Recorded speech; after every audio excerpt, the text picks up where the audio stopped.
بسم اللہ الرحمن الرحیم۔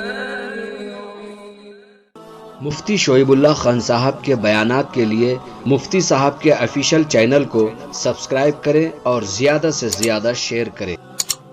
ان لا الہ الا اللہ وحدہ لا شریک لہ ونشہد ان سیدنا ومولانا محمدا عبدہ ورسولہ صلی اللہ علیہ وعلا آلہ واصحابہ وازواجہ وذریاتہ وسلم تسلیما کثیرا کثیرا۔ اما بعد فاعوذ باللہ من الشیطان الرجیم، بسم اللہ الرحمن الرحیم۔ ان الدین عند اللہ الاسلام، صدق اللہ مولانا العظیم۔ بزرگوں، بھائیوں، دوستوں، میں نے اس وقت آپ کے سامنے قرآن کریم کی آیت کا ایک حصہ اور جز تلاوت کیا ہے۔ اس میں اللہ کا ارشاد ہے، ان الدین عند اللہ الاسلام۔ اللہ تعالیٰ کے نزدیک دین تو اسلام کا نام ہے۔ اسلام کے علاوہ کوئی اور دین نہیں ہے۔ دنیا میں بہت سارے مذاہب پہلے بھی پائے جاتے تھے جب قرآن کریم نازل ہوا، اور آج بھی بہت سارے مذاہب دنیا کے اندر پائے جاتے ہیں، لیکن یہ مذاہب لوگوں کے من گھڑت، لوگوں کے اپنے نظریات، ان کے پیدا کردہ خیالات اور مختلف تہذیب اور تمدن کی باتیں، ان چیزوں کا مجموعہ ہے۔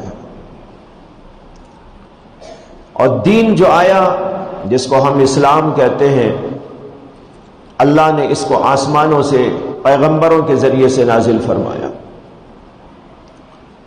اس لیے جو دین کہلانے کے لائق چیز ہے وہ تو صرف دین اسلام ہے۔ دین اسلام کے علاوہ یہودیت، نصرانیت یا اور مختلف قسم کے مذاہب جو دنیا میں پائے جاتے ہیں، یہ مذاہب دین کہلانے کے لائق نہیں ہیں۔ اگرچہ لوگ اس کو بھی دین کہتے ہیں، ریلیجن کہتے ہیں، لیکن مذہب تو وہ ہوتا ہے جو اللہ کی طرف سے آتا ہے۔ دین وہ ہوتا ہے جس کو اللہ اپنے پیغمبروں کے ذریعے نازل فرماتا ہے۔ کوئی آدمی کوئی چیز بنائے، اپنے نظریے کو قائم کرے عقل کے ذریعے، اپنے تجربے کے ذریعے، تو اس کا نام دین نہیں ہو جاتا۔ دین اللہ کی طرف سے آتا ہے۔ یہودیت یا نصرانیت یہ بھی اللہ کی طرف سے نہیں ہے۔ اللہ کی طرف سے جو آیا تھا دین، وہ حضرت سیدنا موسیٰ علیہ نبینا علیہ السلام پر نازل ہوا۔ توریت ان کو عطا کی گئی، اور حضرت داؤد علیہ السلام تشریف لائے، اللہ نے ان کو زبور عطا فرمائی۔ پھر اس کے بعد عیسیٰ علیہ السلام تشریف لائے، اللہ نے ان کو انجیل مقدس عطا فرمائی۔ یہ پیغمبروں پر جو دین نازل ہوا وہ دین بھی دین اسلام ہی تھا۔ ایسا نہیں ہے کہ ان کا دین کوئی اور دین تھا۔ حضرت آدم کا دین بھی دین اسلام تھا، حضرت نوح کا دین بھی دین اسلام ہی تھا، حضرت موسیٰ علیہ السلام آئے تو دین اسلام ہی لے کر آئے۔ اسی طرح تمام پیغمبر جو دنیا میں تشریف لائے، انہوں نے اللہ کی طرف سے دین اسلام ہی پیش کیا تھا۔ یہاں تک کہ ہمارے نبی محمد الرسول اللہ صلی اللہ علیہ وسلم تشریف لائے اور آپ نے بھی دین اسلام پیش کیا، لیکن لوگوں نے اللہ کے دین میں تحریف کی، اللہ کے دین میں گڑبڑ کی، عقیدوں کو چینج کر دیا، مسائل کو چینج کر دیا، احکام میں گڑبڑ کر دی، اپنی طرف سے باتوں کو ٹھوس دیا، اور پھر اس کے بعد اس کا کچھ نام رکھ دیا، یہودیت نام رکھ دیا، عیسائیت نام رکھ دیا، اور کچھ نام رکھ دیا۔ یہ جو اللہ کی طرف سے آیا تھا وہ دین نہیں۔ اسی لیے قرآن کریم کے اندر بتایا گیا کہ یہودیوں نے تحریف مچا دی تھی، عیسائیوں نے تحریف کر دی تھی، عقیدے تک کو بدل دیا، اور من گھڑت باتیں توریت میں داخل کر دی، انجیل میں داخل کر دی، اور غلط نظریات قائم کر دیے، حتیٰ کہ عقیدے توحید کو انہوں نے شرک سے آلودہ کر دیا۔ ان کے پاس جو اب توحید موجود ہے وہ توحید نہیں ہے، وہ تو شرک کلام۔ تو اس طریقے پر جو آج یہودیت کے نام سے کوئی دین موجود ہے یا عیسائیت کے نام سے دین موجود ہے، یہ دین اللہ کی طرف سے نہیں آیا تھا، بلکہ لوگوں نے اس کو اپنے طور سے گھڑ کر لوگوں کے اندر چلتا کر دیا تھا۔ ہاں، جو پیغمبر آئے تھے وہ سچا دین لے کر آئے تھے، وہ تو لوگوں نے دنیا میں مٹا دیا۔ حضرت موسیٰ علیہ السلام جو دین لے کر آئے اس کو انہوں نے مٹا دیا، اس کے اندر تحریف مچا دی۔ حضرت عیسیٰ علیہ السلام جو دین لے کر آئے اس کے اندر گڑبڑ مچا دی اور تحریفات کر دی۔ اسی طریقے پر اور لوگوں نے کیا۔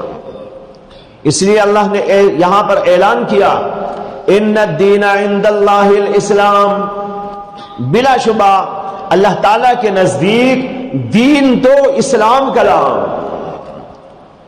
تمام پیغمبر اسی دین کو لے کر آئے، البتہ ان کے احکام کے اندر فرق رہا، نظریات میں، عقیدوں میں کوئی فرق نہیں۔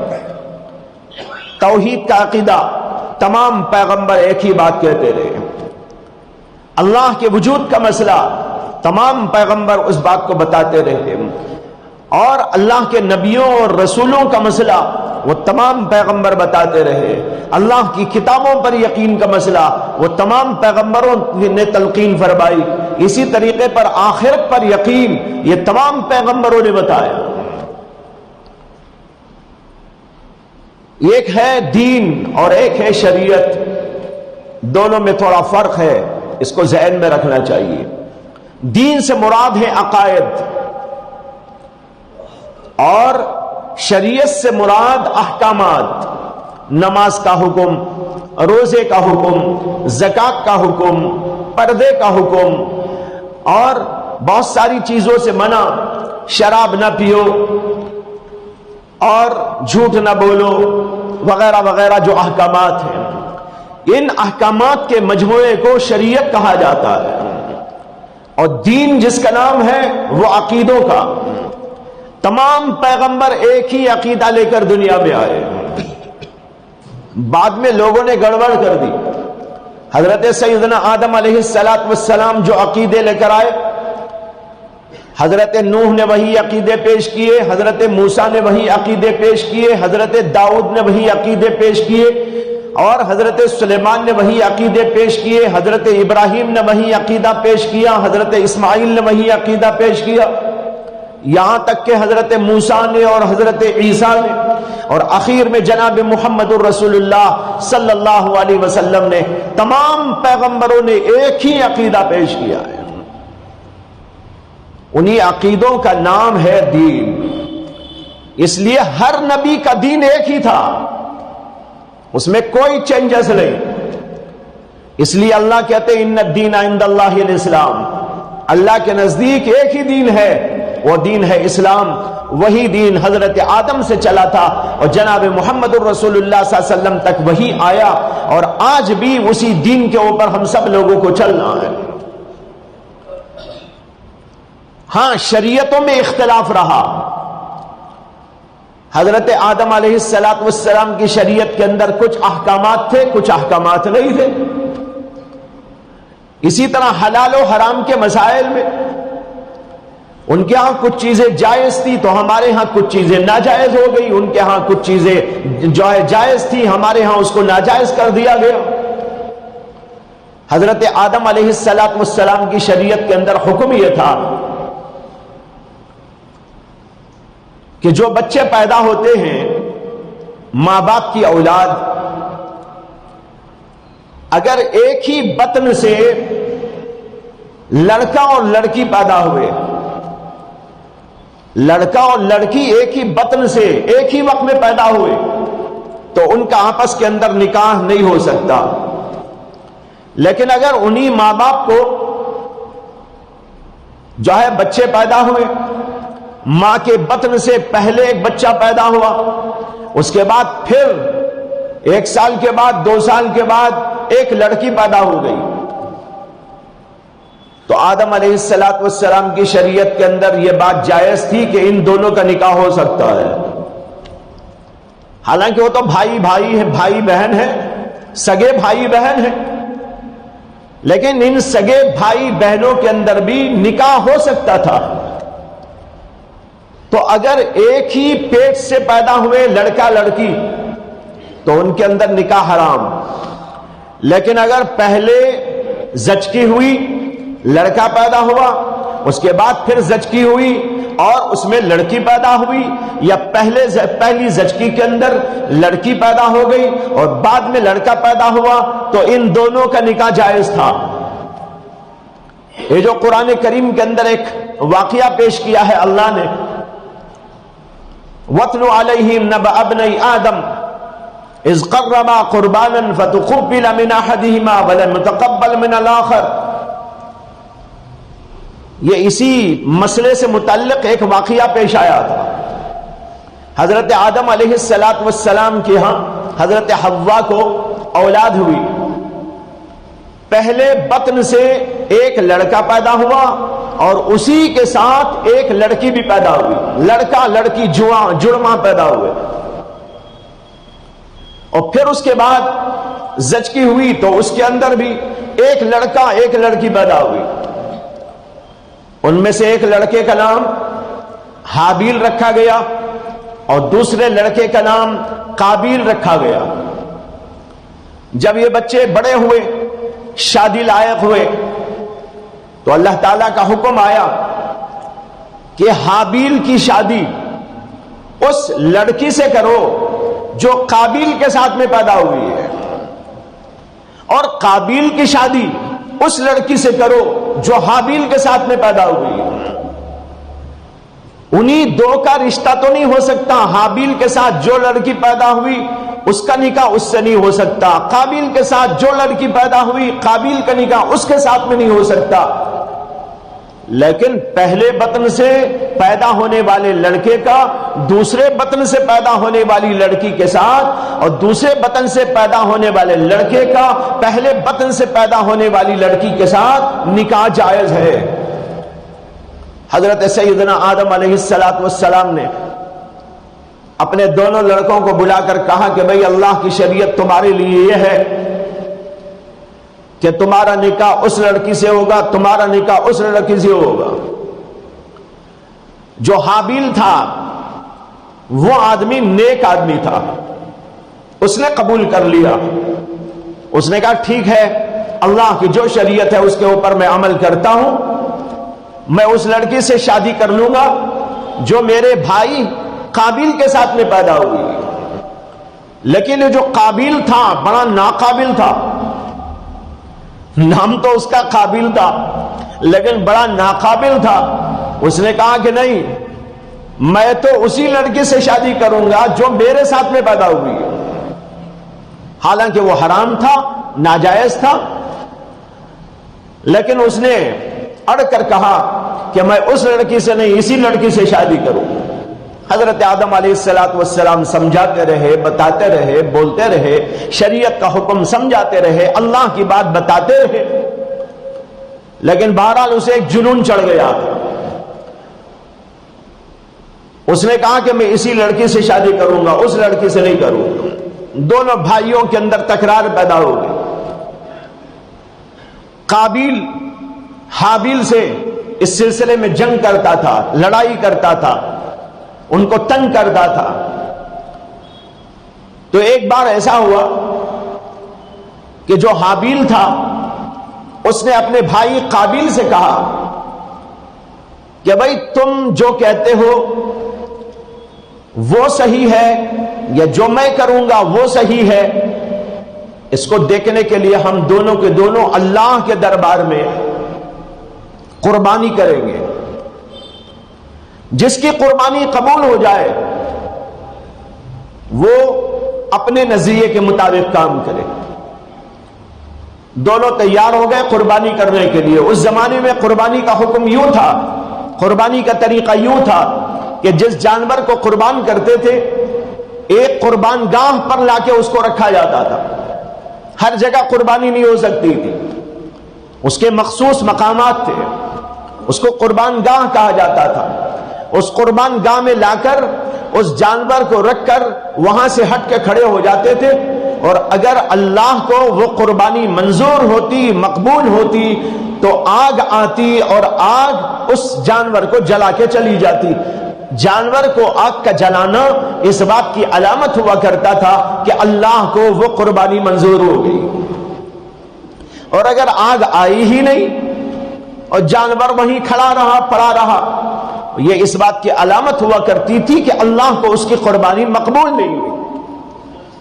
بہرحال یہ دونوں بھائی اپنے اپنے جانوروں کو لے کر گئے اور قربان گاہ میں لے جا کر رکھ دیا اور انتظار میں کھڑے ہو گئے کہ کیا ہوتا ہے، کس کی قربانی قبول ہوتی ہے. کچھ دیر کے بعد آسمان سے آگ آئی اور اس آگ نے حابیل کی قربانی کو جلا دیا، قابیل کی قربانی کو نہیں جلایا. تو اس کا مطلب صاف سیدھا یہ تھا کہ اس مسئلے میں حق پر حابیل ہے، قابیل نہیں. جب قربانی کے جانور کو اللہ نے اس کی قبول کر لیا، اس کی قبول نہیں کیا، تو مسئلہ تو صاف ہو گیا. لیکن بعض لوگوں کے اندر اڑ اتنی ہوتی ہے کہ اللہ ان کو دلیل سے ثابت کر دے، ظاہر کر دے. سب سے بڑی دلیل تو حضرت آدم علیہ السلام ہی تھے، ان کے باپ بھی تھے اور دنیا کے سب سے پہلے پیغمبر بھی تھے. ان کی بات ہی مان لیتے تو قصہ ختم تھا. پھر آگے چل کر یہ اس نے چونچلا نکالا کہ تیری قربانی قبول ہوتی ہے کہ میری قربانی قبول ہوتی ہے، چل دیکھیں گے. حابیل نے کہا ٹھیک ہے چلو. اب گئے اور قربانی کا جانور وہاں رکھا. حابیل کی قربانی تو قبول ہو گئی اور قابیل کی قربانی قبول نہیں ہوئی اور یوں ہی باقی رہ گئی. اس پر بھی اس کو عقل نہیں آئی، پھر بھی اڑا رہا اور اپنے بھائی سے کہنے لگا میں تجھے قتل کر دوں گا. تیری قربانی قبول ہوئی، میری قربانی قبول نہیں ہوئی. بھائی نے جواب دیا اور اس نے کہا انما یتقبل اللہ من المتقین. ارے بھائی عمل اسی کا قبول ہوتا ہے جو تقوی والا ہوتا ہے، جو اللہ سے ڈرنے والا ہوتا ہے، اللہ کی شریعت پر چلنے والا ہوتا ہے، اللہ کی بات قبول کرنے والا، ماننے والا ہوتا ہے. متقی لوگوں کی بات اللہ قبول کرتے ہیں، ان کی عبادت، ان کی ریاضت، ان کی قربانی، ان کی نماز، ان کا ذکر، ان کی باتیں اللہ قبول کرتے ہیں. کن کی؟ انما یتقبل اللہ من المتقین، جو متقی ہوتے ہیں. اللہ نے میری قبول کر لی، تیری قبول نہیں. تو اس پر کہنے لگا میں تجھے قتل کر دوں گا. بھائی کہنے لگا اگر تو مجھے قتل کرنا چاہتا ہے تو کر دے، لیکن میں تیرے اوپر ہاتھ نہیں اٹھاؤں. میں شریعت پر چلوں گا. اللہ کا حکم نہیں ہے کہ میں کسی کو قتل کروں اور ماروں. تو اگر مجھے مارتا ہے تو مار، لیکن میں تیرے اوپر ہاتھ نہیں بڑھاؤں. بہرحال اس نے قتل کر ڈالا اپنے بھائی حابیل کو. قتل کر دینے کے بعد اسے یہ بھی پتہ نہیں تھا کہ لاش کو کیا کرنا چاہیے. دنیا کا سب سے پہلا قتل، اس سے پہلے دنیا میں کوئی قتل نہیں ہوا تھا.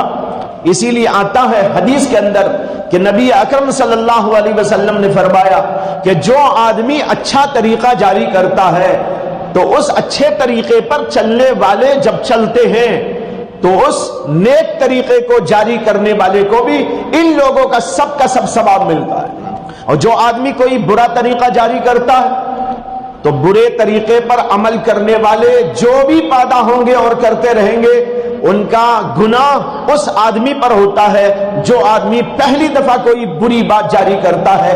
اور یہ کہہ کر اللہ کے نبی صلی اللہ علیہ وسلم نے فرمایا کہ اب دنیا میں قیامت تک جتنے بھی قتل ہوں گے ان سارے قتل کا وبال قابیل کے اوپر ہو، آدم کے بیٹے قابیل پر، اس لیے کہ اسی نے سب سے پہلے دنیا کے اندر قتل کا طریقہ جاری کیا، بدترین طریقہ جاری کیا. اب دنیا میں جتنے بھی قتل ہوں گے قیامت تک ان ساروں کا وبال اس کے سر پہ آئے. تو عرض یہ کر رہا تھا یہ واقعہ ہوا اور قتل کر دینے کے بعد حق کا بہکا رکھ گیا، کیا کروں؟ اب لاش کو کیا کر رہا ہے پتہ نہیں تھا. اللہ تبارک و تعالی نے ایک کوے کو بھیجا اور وہ کوا اپنے جو ہے ساتھ میں ایک مردہ کوے کو لایا. کوا ایک مردہ کوے کو لے کے آیا. فبعث اللہ غرابا، اللہ نے ایک کوے کو بھیجا یبحث فی الارض، جو زمین کو کھودنے لگا اور پھر کھود کر اس کوے کو جو مردہ تھا اس کو دفن کر دیا اور اوپر سے مٹی ڈال دیا. یہ دیکھ کر اس نے سمجھا کہ بھائی دفن ایسا کیا جاتا ہے. اللہ نے انسان کو کوے کے ذریعے سے تعلیم دی ہے. اب دیکھو انسان اپنے آپ کو بہت بڑا سمجھتا ہے. اللہ نے یہاں بتایا کیا بڑا ہے تو، تیرے پاس تو اتنی بھی عقل نہیں ہے جتنی کوے کی عقل. کوا تو سمجھ رہا ہے کہ مردے کو کیا کرنا چاہیے تجھے پتا نہیں، کوے سے تجھ کو تعلیم دی جا رہی ہے. بہرحال تب جا کر اس نے یہ سب کچھ کیا. یہ واقعہ قرآن کریم کے اندر بتایا گیا ہے. میں عرض یہ کر رہا تھا کہ بھائیوں شریعتوں میں تو اختلاف رہا، مسائل میں اختلاف رہا، اسی طرح احکام میں اختلاف رہا، لیکن جہاں تک دین کا مسئلہ ہے، عقیدے کا مسئلہ ہے، تمام کے تمام پیغمبروں کی شریعت کے اندر ایک ہی ایک تعلیم، اس کے اندر کوئی فرق نہیں. اسے تمام پیغمبروں کا دین ایک، شریعتیں مختلف، احکام مختلف. کسی کی شریعت کے اندر 2 وقت کی نماز تھی، کسی کی شریعت کے اندر 3 وقت کی نماز تھی، ہماری شریعت کے اندر 5 وقت کی نماز ہے. اسی طرح کسی شریعت کے اندر کسی آدمی کو سلام کرنے کے لیے یہ طریقہ تجویز کیا گیا تھا کہ جس کو سلام کرنا ہو اور وہ آدمی بڑا ہو اس کے سامنے سجدہ کر لو. سجدہ کرنا یہ عبادت کا سجدہ نہیں، عبادت کا سجدہ تو صرف اللہ کے لیے ہوتا ہے. لیکن کسی کو سلام کرنا ہو، بڑا آدمی آ رہا ہے، باپ آ رہا ہے، ماں آ رہی ہے، یا باپ سے ملنے گیا ہے، ماں سے ملنے گیا ہے، کسی بڑے بھائی سے ملنے گیا ہے، پیر صاحب سے ملنے گیا ہے، شیخ صاحب سے ملنے گیا ہے، اپنے استاد سے ملنے گیا ہے، یا اور کسی بڑے عہدیدار سے ملنے گیا ہے، کیا کرے گا؟ سجدہ کرے گا. لیکن ہماری شریعت میں منسوخ ہو گیا. حضرت آدم علیہ السلام جب پیدا کیے گئے، اللہ تبارک و تعالی نے فرشتوں کو حکم دیا تھا اسجدوا لآدم، آدم کو سجدہ کرو. سارے فرشتوں نے سجدہ کر لیا سوائے ایک کے جس کا نام ہے شیطان. شیطان نے سجدہ نہیں کیا، سب کے سب فرشتے سجدے میں پڑ گئے. یہ واقعہ قرآن میں موجود ہے. حضرت آدم کو جو اللہ نے سجدے کا حکم دیا کہ فرشتے ان کے سامنے سجدہ کرے، یہ سجدہ سلام کا سجدہ تھا، عبادت کا سجدہ نہیں تھا. عبادت کا سجدہ تو صرف اللہ کے لیے ہے، اللہ کے سوا کسی اور کو آپ عبادت کا سجدہ نہیں کر سکتے. یہ سلام والا سجدہ تھا، اس کو عربی میں کہتے ہیں سجدہ تحیت. تحیت مانے سلام. اگر کسی کو سلام کرنا ہوتا سجدے میں پڑ جاتے تھے. یہ پہلے زمانے میں تھا لیکن ہماری شریعت میں منسوخ ہو گیا.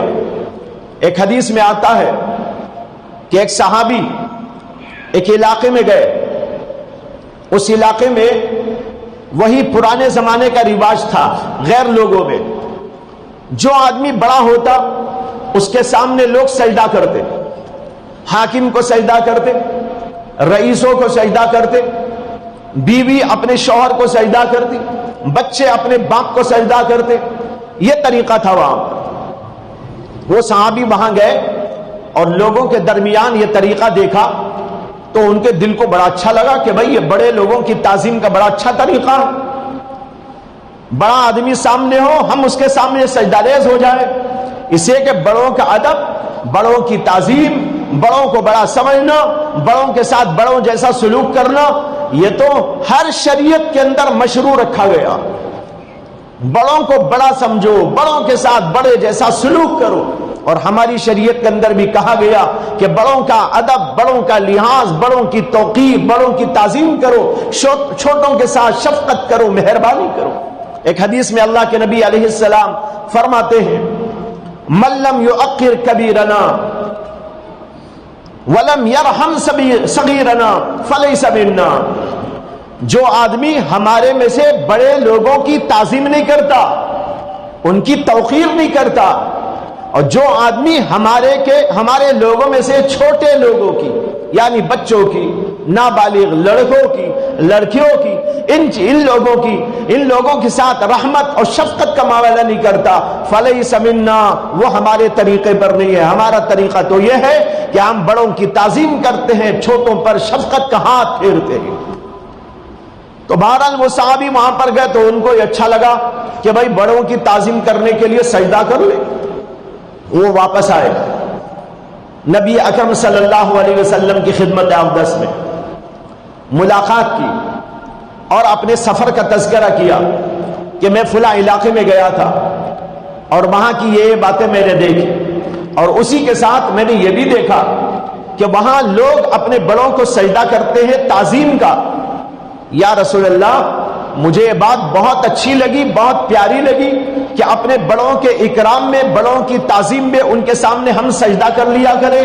اگر آپ اجازت دیں، آپ سے بڑا کون، ہم آپ کے سامنے سجدہ کر لیں۔ اللہ کے نبی سے درخواست کی، آپ سے بڑا کون ہے؟ ساری کائنات میں اللہ کے بعد اگر کوئی بڑی ہستی ہے تو وہ آپ کی ہستی ہے۔ بزرگ خدا، بعد از خدا بزرگ تو ہی، قصہ مختصر۔ خلاصے کلام یہ ہے، اللہ کے بعد پوری کائنات میں سب سے زیادہ بہترین شخصیت، سب سے زیادہ افضل ترین شخصیت وہ رسول اکرم صلی اللہ علیہ وسلم کی شخصیت۔ تو انہوں نے کہا آپ سے بڑا کون؟ آپ اجازت دیں تو ہم آپ کو سجدہ کر لیں۔ نبی اکرم صلی اللہ علیہ وسلم لیٹے ہوئے تھے جب یہ باتیں ہو رہی تھی۔ جب انہوں نے یہ عرض کیا، اللہ کے نبی صلی اللہ علیہ وسلم اٹھ کر بیٹھ گئے اور بڑے جوشیلے انداز میں کہنے لگے، کیا تم میری قبر پہ بھی سجدہ کرو گے؟ یہ سوال تم کر رہے ہو کہ مجھے سجدہ کرنا چاہتے ہو، یہ بتاؤ کیا میری قبر پہ بھی سجدہ کرو گے؟ ان صحابی نے عرض کیا کہ یا رسول اللہ، میں زندگی کے بارے میں پوچھ رہا ہوں کہ آپ کی زندگی میں ہم آپ کو سجدہ کرتے ہیں، کر سکتے ہیں کہ نہیں کر سکتے، آپ کی وفات کے بعد اور آپ کی قبر کے بارے میں میرا سوال نہیں۔ نبی اکرم صلی اللہ علیہ وسلم نے فرمایا کہ نہیں، میرے لیے سجدہ نہیں کر سکتے، اور اس کے بعد یہ ارشاد فرمایا کہ اگر میں اللہ کے سوا کسی اور کو سجدے کی اجازت دیتا تو میں عورتوں کو اجازت دیتا کہ وہ اپنے شوہروں کو سجدہ کریں، لیکن چونکہ اللہ کے سوا ہماری شریعت کے اندر کسی کے لیے سجدہ نہیں، نہ کسی بڑے کے لیے نہ کسی چھوٹے کے لیے، اس لیے مجھے بھی سجدہ نہ کرو۔ لیکن آج بہت سارے لوگ اولیاء اللہ کی مزاروں پہ سجدہ کرتے رہتے ہیں۔ اللہ کے نبی نے تو منسوخ کر دیا اس کو۔ حضرت آدم کی شریعت میں جائز تھا یہ، اور شریعتوں میں بھی جائز تھا۔ حضرت یوسف علیہ السلام کی شریعت میں بھی جائز تھا۔ حضرت یوسف علیہ السلام کا واقعہ قرآن میں آیا ہے۔ حضرت یوسف علیہ السلام جب چھوٹے سے بچے تھے تو انہوں نے ایک بار خواب دیکھا۔ خواب دیکھ کر وہ گئے اپنے والد محترم حضرت سیدنا یعقوب علیہ السلام کی خدمت میں اور کہا کہ ابا جی، یا ابتی انی رأیت 11 کوکبا والشمس والقمر رأیتهم لی ساجدین۔ انہوں نے کہا ابا جی، میں نے خواب دیکھا ہے، خواب کے اندر میں نے دیکھا 11 ستارے ہیں اور سورج بھی ہے اور چاند بھی ہے، رأیتهم لی ساجدین، میں نے ان سب کو دیکھا کہ وہ میرے سامنے سجدہ ریز ہو گئے، مجھے سجدہ کر رہے ہیں، سورج مجھے سجدہ کر رہا ہے، چاند بھی کر رہا ہے، 11 ستارے وہ بھی سجدہ ریز ہیں۔ حضرت یعقوب علیہ السلام نے اس کی تعبیر تو نہیں دی، سمجھ گئے تعبیر وہ، لیکن کسی مصلحت سے انہوں نے اس کی تعبیر بیان نہیں کی، صرف اتنی نصیحت فرما دی کہ بیٹا دیکھو یہ تمہارے اور بھائیوں کے سامنے ذکر نہ کرنا، تمہارے بھائی تمہارے سے کچھ عداوت اور تمہارے سے کچھ بغض رکھتے ہیں، اس لیے تم ان کے سامنے یا کسی کے سامنے اس کو بیان نہ کرو، اپنے دل میں رکھو۔ زمانہ گزرتا رہا، پھر اس کے بعد آپ جانتے ہیں کہ وہ واقعہ پیش آیا کہ حضرت یوسف کے بھائیوں نے حضرت یوسف کو لے جا کر ایک کنویں میں ڈال دیا تھا، اور پھر کنویں سے نکال کر کچھ مصری لوگوں کے ہاتھ فروخت کر دیا تھا، پھر وہاں سے ان کو مصر لے جا کر ان لوگوں نے بیچ دیا تھا، غلام بنا کر بیچ دیا تھا، اور وہاں کے چیف منسٹر نے ان کو خرید لیا تھا، اس کو عزیز مصر کہا جاتا تھا، عزیز مصر یوں سمجھو مصر کا چیف منسٹر، اس نے ان کو خرید لیا اور اپنے گھر میں لے جا کے رکھا۔ پھر اس کے بعد جب وہ بڑے ہو گئے، جوان ہو گئے، اللہ نے عجیب و غریب حسن عطا کیا تھا، حتیٰ کہ ایسا حسن عطا کیا تھا کہ دیکھنے والے دیکھتے تو مبہوت رہ جاتے، حیران رہ جاتے، یہاں تک کہ کچھ عورتوں نے ان کو دیکھا تھا، پھل کاٹنے کے بجائے انہوں نے اپنے ہاتھ کاٹ لیے۔ یہ واقعہ بھی قرآن میں موجود۔ بہرحال یہ سب کچھ ہوا، اس کے بعد زلیخا نامی عزیز مصر کی بیوی نے ان کو بہکانے کی کوشش کی، لیکن اللہ نے ان کو بچایا، اور ان کی جو نیک فطرت اور نیک سیرت تھی، اللہ تبارک و تعالی نے اس کی بدولت ان کو کسی بھی قسم کی برائی میں مبتلا ہونے سے بچا لیا۔ لیکن بہرحال جو ہے وہ عورت جو تھی اس نے ان کو پھنسا دیا، اور یوں کہا اس نے میرے ساتھ میں غلط حرکت کی ہے۔ بادشاہ نے ان کو اٹھا کر قید خانے میں بیچ دیا، قید خانے میں رہنے لگے اور کئی سالوں تک رہنے لگے۔ پھر اس زمانے کا جو بادشاہ تھا، یہ تو چیف منسٹر تھا جو پورے ملک کا بادشاہ تھا، اس ملک کے بادشاہ نے ایک خواب دیکھا، خواب دیکھ کر جو ہے لوگوں سے کہا کہ بھئی ایسا میں نے خواب دیکھا ہے، کون تعبیر دے گا؟ لوگ جو ہے اس سے پہلے بھی کچھ قصہ ہے، میں تو چھوڑ رہا ہوں، اس کو چھوڑ کے آگے بڑھتا ہوں۔ بہرحال حضرت یوسف علیہ السلام نے اس کی تعبیر دی، قید خانے میں رہتے ہوئے تعبیر دی۔ بادشاہ کو بہت خوشی ہو گئی اور ان کو بلایا، اور بلانے کے بعد ان سے بات چیت کی تو پتہ چلا یہ تو بہت بڑی عقل والے ہیں، بڑے تجربے والے ہیں، دنیا کے حالات کا پورا نقشہ ان کے سامنے ہے۔ یہاں تک کہ بادشاہ نے ان کو اپنا وزیر خزانہ بنا دیا، وزیر خزانہ بنا دیا۔ بہرحال اس زمانے میں جب وہ وزیر خزانہ تھے تو اناج و غلہ تقسیم کرتے تھے لوگوں کو، تو ان کے بھائی بھی اناج و غلہ لینے کے لیے آئے۔ یوسف علیہ السلام کو پہچانا نہیں، یہ سمجھے کہ بھئی یہ تو چیف من، یہ تو جو ہے وزیر خزانہ ہے۔ آئے غلہ لے کے جانے لگے تو حضرت یوسف نے ان سے کہا کہ اگلے سال اگلے مرتبہ جاؤ تو بھئی تمہارے اور بھائی ہوں تو ان کو بھی لے کے آؤ۔ خیر اس کے بعد وہ دوسرے بھائی کو لے کے آئے، وہ ان کے سگے بھائی تھے، ان کا نام بنیامین تھا۔ بہرحال یہ سب کچھ ہوتے ہوتے یہ ہوا کہ حضرت یوسف علیہ السلام نے ظاہر کیا کہ میں یوسف ہوں۔ وہ ہکے بکے رہ گئے، انہوں نے کہا ہم تو جس کو اٹھا کے جو ہے کنویں میں ڈالے تھے اور جس کو کچھ لوگوں کے ہاتھ میں بیچ دیا تھا، آج وہ اتنے بڑے عہدے پر پوسٹ پر بیٹھے ہوئے ہیں۔ بہرحال معافی تلافی ہوئی تو انہوں نے کہا اب جاؤ، ابا جی کو بھی امی جان کو بھی لے کر تم سارے کے سارے 11 بھائی میرے پاس میں آؤ، یہاں پر رہو۔ اب ابا جی کو بیٹھ کے جا کر کہا، حضرت یعقوب علیہ السلام کو، امی جی کو کہا، اور پھر اس کے بعد یہ سارے بھائی اپنے والد محترم اور حضرت یعقوب کی جو زوجہ محترمہ تھی حضرت یوسف کی والدہ، ان کو لے کر حضرت یوسف کے پاس میں آئے۔ قرآن کہتا ہے خروا لہ سجدا، جب یوسف علیہ السلام کے پاس یہ لوگ آئے تو یہ سارے کے سارے سجدے میں پڑ گئے۔ اب دیکھو یہ سجدہ ہو رہا ہے، یہ کون سا سجدہ ہے؟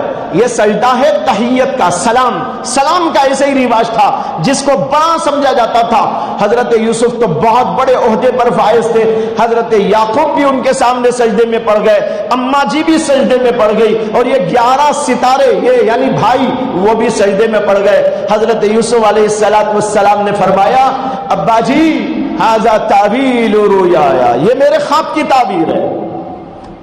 جو بچپن میں دیکھا تھا سورج اور چاند سجدہ کر رہے ہیں، 11 ستارے سجدہ کر رہے ہیں، یہ سورج اور چاند یہ ماں اور باپ ہیں، اور یہ 11 ستارے میرے بھائی ہیں، یہ سب کے سب میرے سامنے سجدے میں پڑ گئے ہیں۔ تو بھائیو، یوسف علیہ السلام کی شریعت میں جائز تھا، لیکن ہماری شریعت نے اس کو منسوخ کر دیا کہ اب کسی بھی بڑے چھوٹے کے لیے سجدہ جائز نہیں۔ بہرحال بات طویل ہو گئی، مثالوں کو دیتے ہوئے میں اپنی بات کی طرف آتا ہوں۔ میں نے بات یہ شروع کی تھی، ان الدین عند اللہ الاسلام، اللہ کے نزدیک دین تو صرف اسلام کا نام ہے۔ میں نے کہا ایک ہے دین اور ایک ہے شریعت، دین میں کوئی بھی چیز اختلاف کی نہیں ہے، تمام پیغمبروں کا دین ایک ہی ہے، وہی عقیدے ہیں، وہی چیزیں ہیں، وہی نظریات ہیں جو حضرت آدم علیہ السلام سے لے کر جناب محمد الرسول اللہ صلی اللہ علیہ وسلم تک پیش کیے گئے ہیں، اور جو مختلف احکام کے اندر تبدیلیاں ہوئی وہ شریعت کے اندر تبدیلیاں ہوئی، کسی میں کوئی چیز جائز تھی، کسی میں کسی چیز کو ناجائز قرار دے دیا، کسی کے اندر طریقہ الگ تھا، کسی کے اندر دوسرا طریقہ بتا دیا گیا۔ یہ شریعتوں کے اندر تو اختلاف تھا، لیکن دین کے اندر کوئی اختلاف نہیں، تمام کے تمام پیغمبروں کا دین ایک ہے۔ اللہ کہتے دین اسی کا نام ہے جو اسلام کہلاتا ہے، تمام پیغمبر اسلام ہی کو لے کے آئے تھے، اس لیے اسلام کے علاوہ، اسلامی نظریات کے علاوہ کبھی کسی پیغمبر نے کوئی اور بات نہیں پیش کی، نہ محمد الرسول اللہ نے۔ اور آج سے جتنا بھی قیامت تک کا زمانہ ہے، ان تمام زمانوں میں بھی وہی دین رہے گا، اسی کو دین کہلایا جائے گا، کسی اور چیز کا نام دین نہیں۔ اس لیے دین کے اوپر استقامت اور دین کے اوپر جماؤ پیدا کرنے کی ضرورت ہے۔ میں جو بیان کرنا چاہتا تھا ابھی تو وہ بات میں بیان نہیں کر سکا، دین و شریعت کا فرق سمجھانے کے لیے میں نے جو کچھ عرض کیا اسی کے اندر بات طویل ہو گئی۔ جو اس زمانے کے حالات کو پیش نظر رکھ کر میں عرض کرنا چاہتا تھا وہ یہ ہے، اور آئندہ اس کو عرض کروں گا کہ موجودہ حالات کے اندر عقیدوں میں تزلزل پیدا ہو رہا ہے، عقیدوں کے اندر بہت ضعف کمزوری پیدا ہو رہی ہے، مختلف علاقوں کے لوگ، مختلف طبقات کے لوگ، مختلف ذہن کے لوگ اسلام کو بدنام کرنے کے لیے پتہ نہیں کیا کیا چیزیں پیش کر رہے ہیں، اسلام کے عقیدوں پر زد لگانے کی کوشش کر رہے ہیں، اسلامی نظریات کو باطل قرار دینے کی کوشش کر رہے ہیں۔ اور یہ زمانہ انٹرنیٹ کا زمانہ ہے، یہ زمانہ واٹس ایپ کا زمانہ ہے، یہ زمانہ فیس بک کا زمانہ ہے، اور پتہ نہیں کیسی کیسی چیزیں آ گئی، اور اس کے ذریعے ہر آدمی دین اسلام پر جو کچھ غلط باتیں کہنا چاہتا ہے وہ کہتا ہے، لکھتا ہے، پھیلاتا ہے، اور سب کے سب لوگوں کے فونوں میں سب آ جاتا ہے، اور اس کو اٹھا کر دیکھتے رہتے ہیں، پڑھتے رہتے ہیں، پتہ نہیں کب کوئی کیڑا شرک کا، کفر کا، معصیت کا، بغاوت کا، سرکشی کا کسی کے دل کے اندر چلا جائے اور اس کے ایمان کو تہس نہس کر کے رکھ دے۔ اللہ ہم سب کی حفاظت فرمائے۔ اس زمانے میں اپنے عقیدوں کو، دین کو مضبوط کرنے کی انتہائی ضرورت ہے، اور اس طرح کی چیزیں واٹس ایپ اور یہ سب اس کو دیکھ دیکھ کر کہیں اپنے اندر بگاڑ نہ پیدا ہو جائے، عقیدوں میں تزلزل نہ ہو جائے، اس کا بہت خاص لحاظ رکھنے کی ضرورت ہے۔ اسی کے پس منظر میں میں نے اس وقت بات شروع کی ہے جو ابھی میری مکمل نہیں ہو سکی، انشاءاللہ اگلے ہفتوں میں اس کو پورا کرنے کی کوشش کروں گا۔ وآخر دعوانا الحمدللہ رب العالمین۔